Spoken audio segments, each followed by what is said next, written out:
My name is Rosemary Curtis, and I'm a Vietnam veteran. I had graduated from college 2 years before, and I worked in Santa Cruz, California, during those 2 years.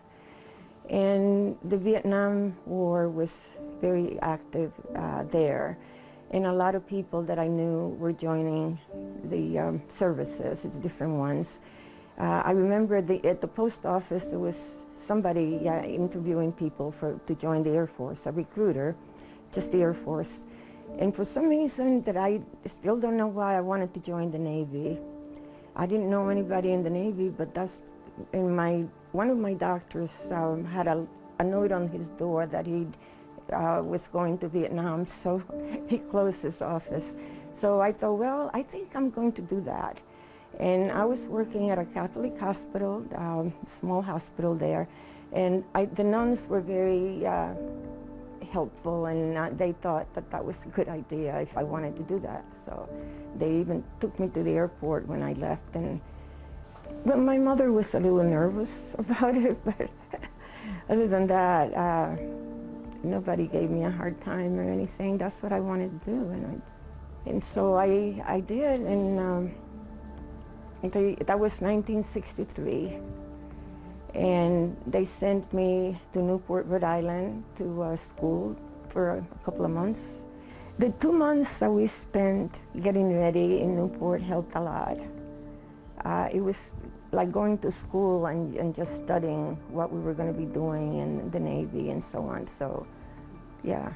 Otherwise, we just did our medical stuff, whatever, IVs and whatever we needed. We did have swimming lessons, and the water was very cold. That's the only thing I remember. And I finished in November. I remember it was the day that President Kennedy died, because when I finished my work and we were going to the officers club that night to celebrate, and I got back to the nurses' quarters, everybody was watching the TV and crying, and so I remember that. And my first duty station was in New York at St. Albans Naval Hospital, which was in Queens, and it's no longer there. And I worked, it was a big hospital. We had a lot of orthopedic people that came from Vietnam, and men, they were injured. And they spent all the time lying on these, I forgot what you call it, but they were flat things, like not a regular bed. You know, they couldn't move, they couldn't, and there were several. And I don't know how they ended up, if they were, you know, cured enough to do anything, or what happened, but that stands in my mind, those young men that couldn't move at the time. We had to move the thing, you know, so they would be on their back or stomach or something.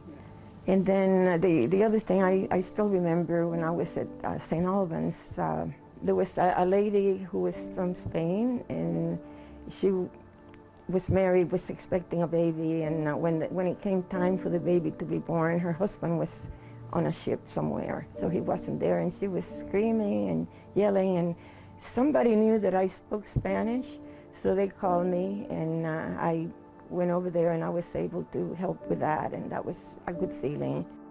And she wanted me to be her friend, so I did that. You know, she was so frightened, and I was there until, let's see, I think about 1966, when I went to the Philippines, and I was stationed in Subic Bay, which was an American base there, and we had a medium-sized hospital. It wasn't very large. We had nurses' quarters across the street from the hospital, and the hospital was kind of at the top of a hill. You had to drive up in the outskirts, and there was a small hospital, and across the street the nurses' quarters were there. And we had about 16 nurses. We had a very good physical therapy department there, and we got people sent to us for that, and And the person I married eventually was where I met him. Yeah. Well, I was the night nurse, and we had to check on all the new patients so that we could give report in the morning to the day nurse. And I went over about 5:30 in the morning, and he was in the shower, so I waited, helped him get into bed because he was limping. He had crushed his right knee, or his left knee, one of them, getting from a boat to a submarine. He was stationed on a ship at the time. He needed physical therapy really badly, and they had sent him to a couple of places, and it didn't work out, so that's why he was there. So I helped him to bed, and I said, Ensign Curtis, is there anything else I can do for you? And he says, yes, how about going out with me tonight? So that was funny part. That and I said, I was thinking, oh, it'll never happen because he can barely walk. And I laughed, and I said, oh, sure. But then I went back to the nurse's quarters and went to bed and slept. Then the next morning, he said, you stood me up. But that's how it started. His ship used to come to Subic Bay like once a month, and to get, I don't know, fuel or whatever they did, and he always called me at the nurse's quarters and asked me out and everything.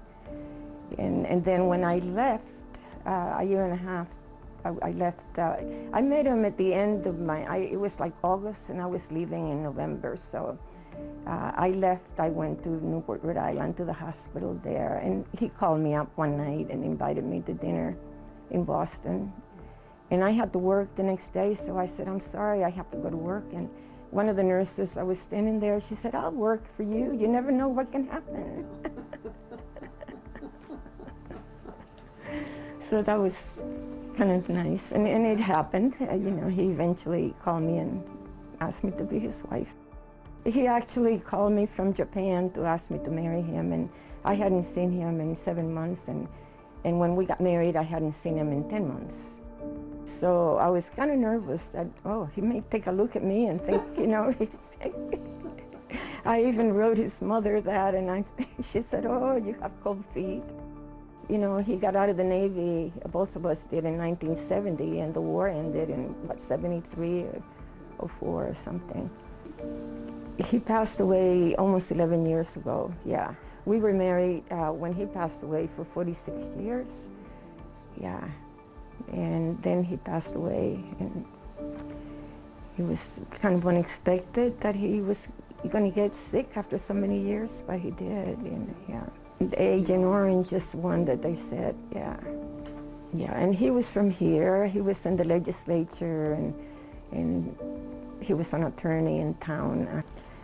As far as I'm concerned, I think it's the most important thing I've ever done in my life. I feel that it's very, very special to me, because I worked in other places before and after, and the Navy is sort of part of my life. I don't know why, but that's the way I feel.